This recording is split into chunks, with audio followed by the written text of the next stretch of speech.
pár dňami tu bola Popolcová streda, výborne, Popolcová streda. Čím sme boli označení na čelo?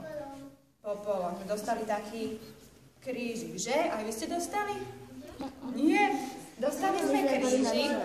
Začal sa pôst tou Popolcovou stredou a pôst trvá 40 dní. To ste vedeli?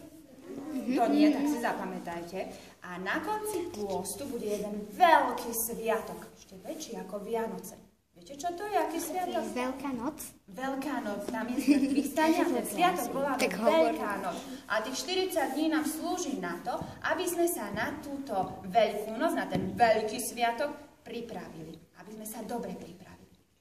A viete, cez ten pôst moji rodičia niekedy mi povedia, že Barborka, ideme na krížovú cestu, alebo poď pomodlíme sa doma krížovú cestu.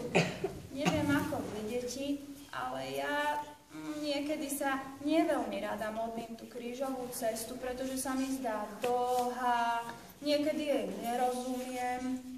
A tak sa raz čosi stalo u nás. A raz podvečer prišla mamička z nákupu domov.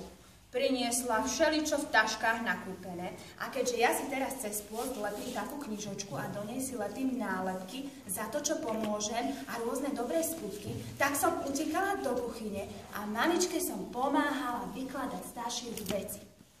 Keď som jej už skoro všetko pomohla vyložiť, mamička na mňa žmúrkla a predo mnou boli takéto 2 balenia vajíčok. Som sa potešila, lebo som si možno mohla nalepiť až 2 známky za takú pomoc. Tak som bežala, že vyložím tie vajíčka do chladničky, lenže čuduj sa svete, ja som tie krabičky otvorila a tam neboli obyčajné vajíčka. Pozrite sa, čo tam bolo. Vidíte to?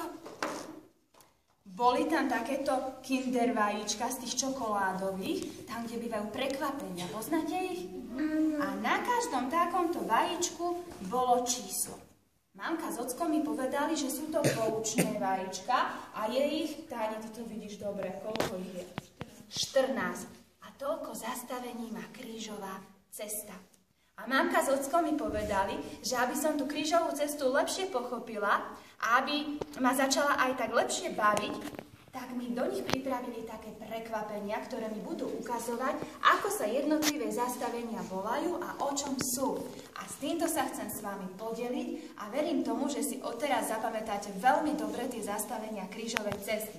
Tak poďme na to. Táni, ty mi môžeš vždy ďalšie pripraviť, rozlusknúť to vajíčko a budeš mi ich podeliť. Tu máme jednotku, to prvé zastavenie a pozrite, čo je v tej jednotke. Vidíte to?